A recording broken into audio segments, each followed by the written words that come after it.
अस्सलामुअलैकुम।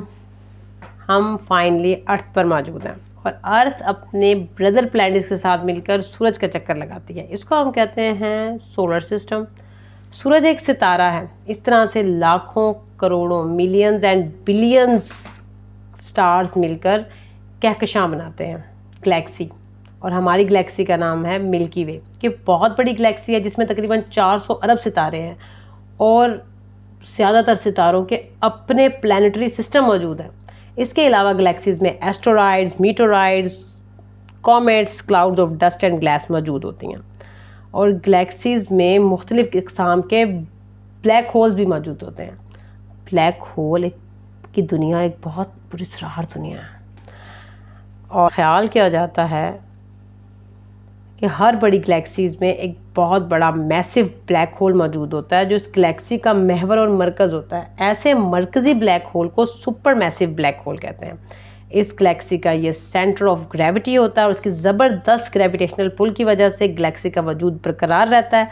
यही वो क़ुव्वत है जो गैलेक्सी को बिखरने नहीं देती और अपने इर्द गिर्द घूमने पर मजबूर करती है। हमारी गैलेक्सी में भी एक सुपर मैसिव ब्लैक होल मौजूद है जिसका नाम है सजिटेरियस ए।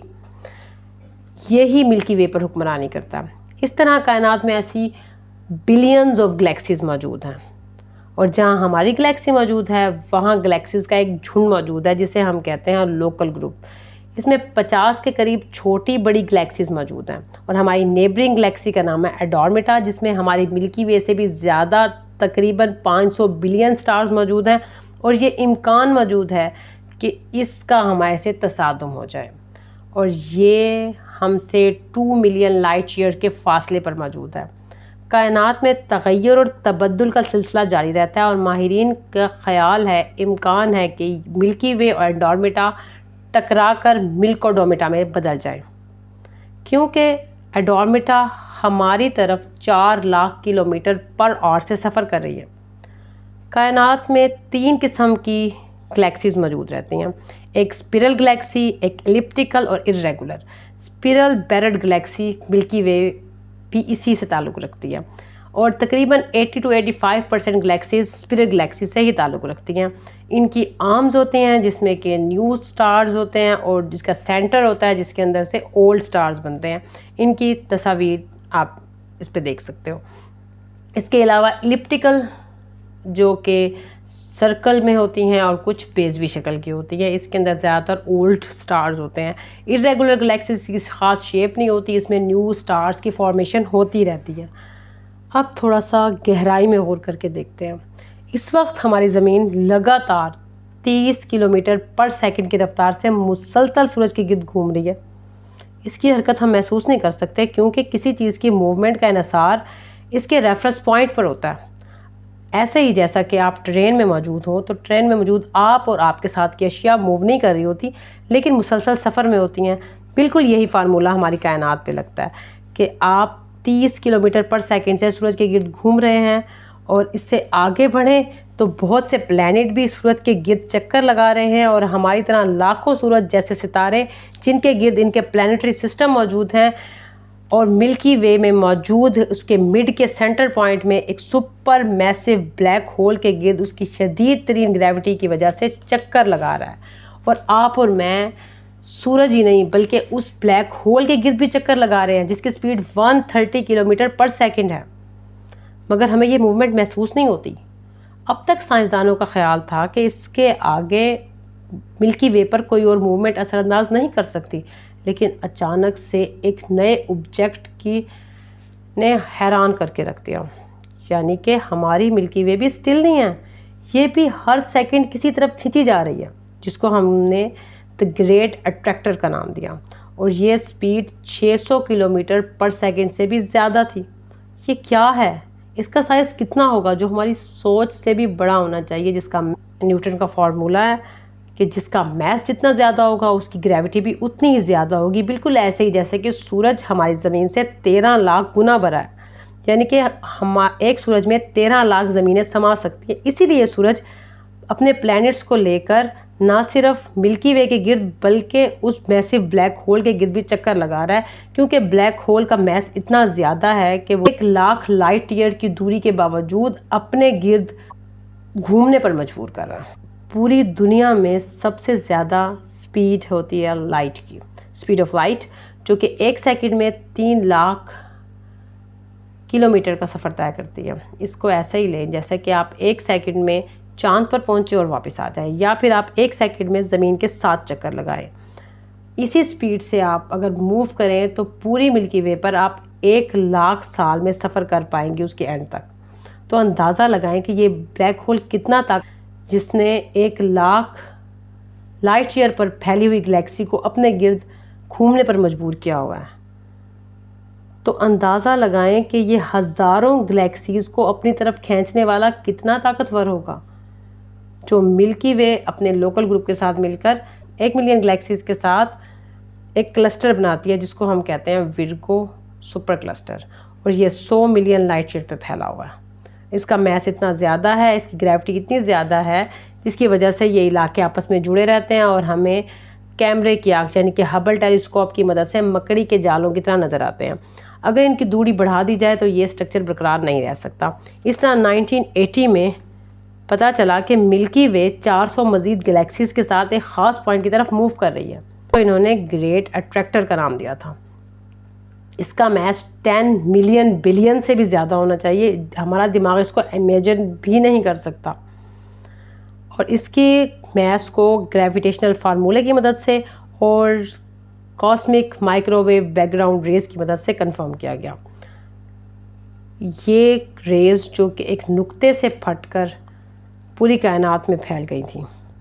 इसके जो रेड एरियाज़ हैं ये बताते हैं कि ये ऑब्जेक्ट मुसलसल हरकत में है, मगर ये ब्लू एरिया खाली है या फिर हमारे पास इसका डाटा मौजूद नहीं है।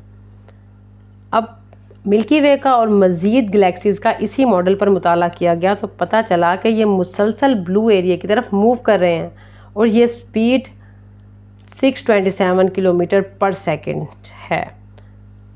ये मुमकिन नहीं है कि यहाँ पर कुछ ना हो ब्लू एरिया की जगह, लेकिन हमें वहाँ का डाटा मौसूल नहीं हो रहा डॉपलर इफ़ेक्ट की वजह से। अब ये डॉपलर इफ़ेक्ट, हम किसी चीज़ को उस वक्त देख सकते हैं जब से उसकी रोशनी निकल कर हमारी आँखों में आए, तो हम उस ऑब्जेक्ट को देख सकते हैं, मगर द ग्रेट अट्रैक्टर से आने वाली रोशनी बेतहाशा फासलों डस्ट के बादलों की वजह से हम तक पहुंच नहीं सकती।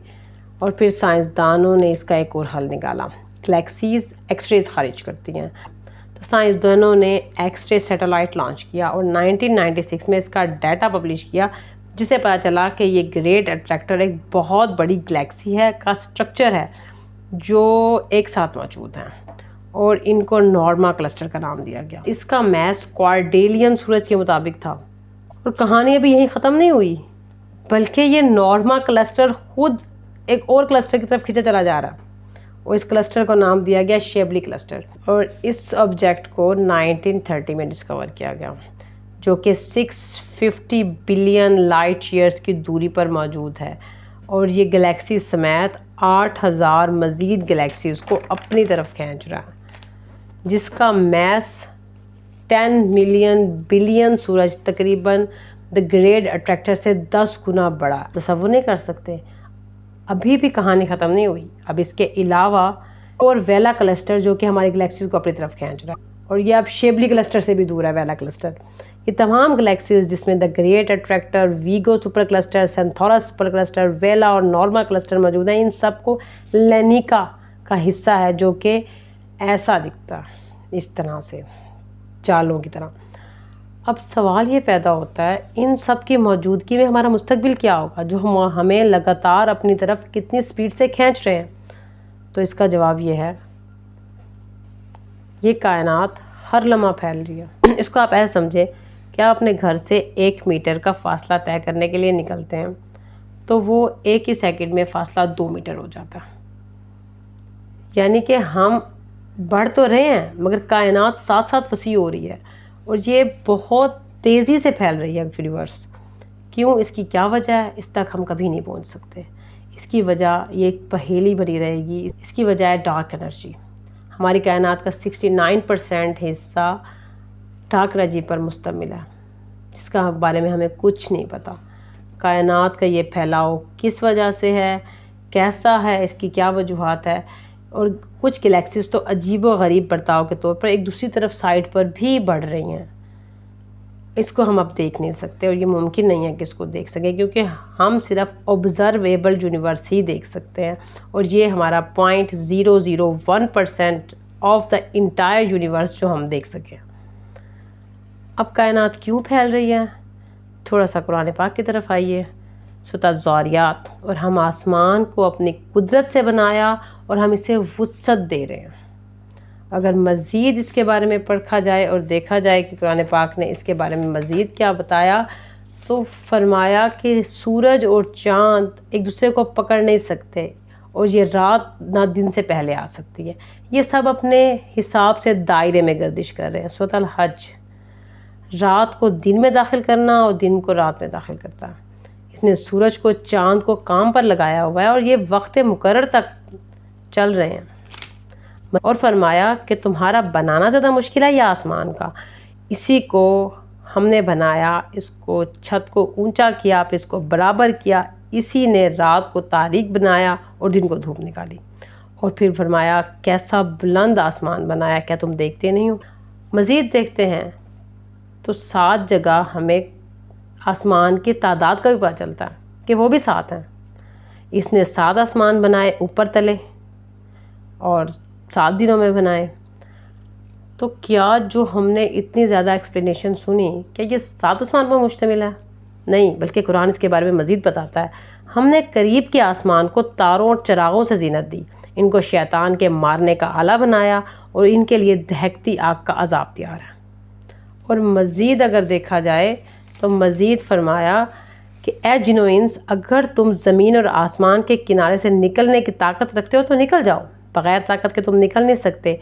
तुम पर आग के शोले और धुआं छोड़ा जाएगा और तुम खुद को नहीं बचा सकोगे। इन बेकरार बुलंदियों के बाद जिनके फासले ना आप समझ सकते हैं और ना ही मैं आपको समझा सकती हूँ, ये वही जगह दुनिया के आसमान के फैलाव की हद है, यानी कि किनारा, समक, और जहाँ आग के शोले और धुआं छोड़ा जाता है वही जगह आसमान दुनिया का फैलाव की हद है, सतह उसका किनारा है। सूरज, चाँद, सितारों से मुज़य्यन भी यही आसमान है। इसी आसमान से पानी उतारा जाता है और इसके बारे में ही कहा गया है कि इसके 500 साल की बुलंदियां हैं और उस पर 8 चढ़ाइयाँ।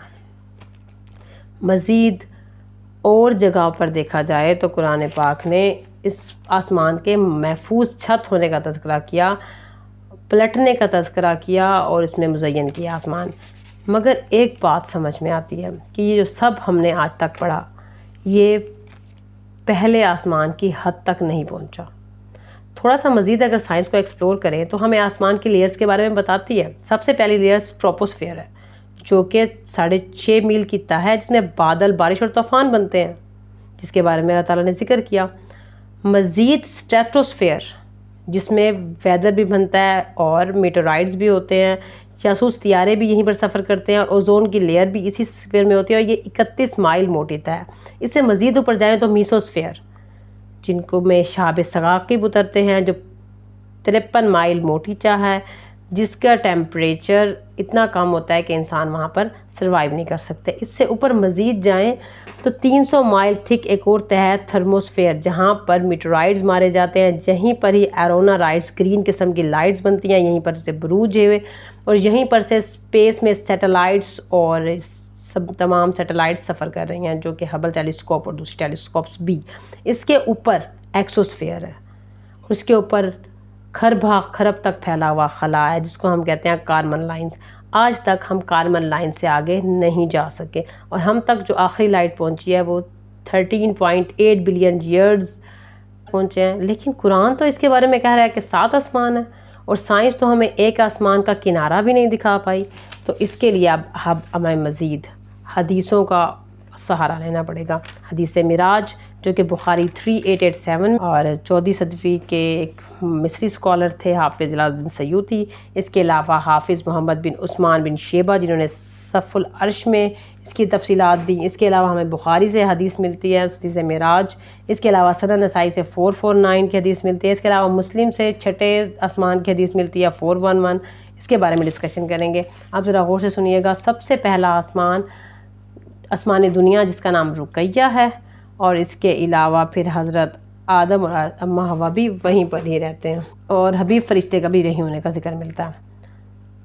और मज़ीद बताया गया कि इस आसमान की हद है जहाँ से बग़ैर इजाज़त कोई नहीं जा सकता, उसके दरवाज़ा है हद फासिल जिसमें से हरारत भी नहीं गुजर सकती। मज़ीद दूसरा आसमान सफ़ेद मोतियों से बना हुआ है जिसको इस्फ़लान कहते हैं। हज़रत ईसा और हज़रत याहया इसी जगह पर मौजूद हैं। मज़ीद तीसरा आसमान जो लोहे का बना है जिसका नाम है कैंदोम, हज़रत यूसुफ़ अलैहिस्सलाम भी वहीं रहते हैं, और इज़राइल मलकुल मौत का भी यहीं होने का जिक्र मिलता है। चौथा माउना जो कि पीतल का बना हुआ है, हज़रत इदरीस अलैहिस्सलाम वहीं रहते हैं, और किस्फाफील आंसुओं का फरिश्ते के भी वहीं होने का जिक्र मिलता है। और मज़ीद पाँचवा आसमान चांदी का है, और हारून अलैहिस्सलाम भी वहीं होते हैं, इसका नाम रिका है। और जहन्नुम का दरोगा मालिक के भी वहीं होने का जिक्र मिलता है। छठा आसमान सोने का है जहाँ पर हज़रत मूसा अलैहिस्सलाम है, और इसी के बारे में सूरत नजम में आज सिदरतुल मुंतहा का जिक्र आया जो कि एक बेरी का दरख्त है जिसके ऊपर सोने के परवाने मंडलाते हैं, और उसके जो फल हैं वो मटकों जैसे हैं, बेर के हैं। मुस्लिम 411 में इसके बारे में मिलता है। सातवां अहले किताब उसको एराबोत कहते हैं, और हमारी हदीसों में इसका नाम अरीबा है। हज़रत इब्राहीम अलैहिस्सलाम वहीं होते हैं, और ये रोशनी और नूर से बना हुआ है, और आसमान की शाखें भी यहीं पे ख़त्म हो जाती है। इसके ऊपर क्या है? इसके ऊपर है अर्श मौला जिसको 8 फरिश्ते थामे हुए हैं। इब्न अब्बास, हाफिज़ बिन कासिम तिबरानी से ये हदीस मिलती है। इस अर्श पर कुर्सी है, और ये इंसान समेत इल्म की इंतहा है। इसके ऊपर अर्श का मालिक है। मज़ीद हज़रत इमरान बिन हुसैन से हदीस मिलती है सिलसिला सहिया से 3189। यमन के लोगों के दौरान जब बात हो रही थी तो हुज़ूर करीम सल्लल्लाहु अलैहि वसल्लम बताया था कि इस अर्श के दाएं तरफ लोहे महफूज है। अल्लाह ने इस लोहे महफूज को सफ़ेद मोतियों से पैदा किया। इसके सफ़े सुर्ख याकूत के हैं, इसका कलम नूर का है, इसकी लिखाई भी नूर की है, और अर्श से वाबस्ता है। लोहे महफूज वो है जिसमें रिज़्क़, मौत, ज़िंदगी, अरूज व ज़वाल, और इसकी जड़ दूध जैसे सफ़ेद पत्थर की बनी हुई है। इसको फरिश्ते गोद में लिया हुआ है फरिश्ते ने, और अल्लाह ताला इस दिन में 360 मरतबा देखते हैं। 3189 सातों आसमान अर्श के मुकाबले में ऐसे हैं जैसे चटियल मैदान में कोई अंगूठी पड़ी हो, और अर्श कुर्सी के मुकाबले में ऐसे हैं जैसे चटियल मैदान में अंगूठी पड़ी हुई हो। मज़ीद अगर हम इसको एक्सप्लोर करें तो अहमद फरमाते हैं कि आप रसूल आसमान की तरफ देखकर बादलों की तरफ इशारा करते हुए अपने असहाब से दरियाफ्त फरमाया, क्या तुम देख रहे हो? तो असहाब ने अर्ज़ किया, या रसूलल्लाह ये बादल हैं। इसके बाद आपने दरियाफ्त फरमाया, क्या इनमें मज़न नहीं? हमने अर्ज़ किया, जी हाँ बारिश भी है। इसके बाद आपने पूछा, वो अन्नान? ये सुनकर हम चुप रहे तो कि अल्लाह और उसका रसूल बेहतर जानते हैं। तो आपने फरमाया, सहाब और अन्नान में 500 साल की मुसाफत है। इसके बाद मज़कूरा बाला असहाब के बकौल आपने फरमाया, एक आसमान से दूसरे आसमान तक का रास्ता खुला हुआ साफ़ है, और सातों आसमानों के ऊपर और नीचे खलाई बहर है, जैसा कि ज़मीन और पहले आसमान के दरमियान है। सातों आसमान के ऊपर 8 चढ़ाइयाँ हैं, वैसी जैसे ज़मीन और पहले आसमान के दरमियान में है। जिसके बाद नशीब व फराज और अर्श की पहनाइयाँ हैं जो अर्श इलाही कहलाते हैं, और इतनी बुलंदियों से अल्लाह को बनी आदम के हर अमल का इल्म होता है। मज़ीद अगर हम देखें अर्श की बारे में तो उसके बारे में मिलता है। हाफिज़ मोहम्मद बिन उस्मान बिन अबी शेबा अपनी किताब सफ़ुल अर्श में दर्ज करते हैं कि अर्श की तख्लीक याकूत से हुई, उसका कितर एक तरफ से दूसरी तरफ तक 50 लाख साल की मुसाफत के बराबर है।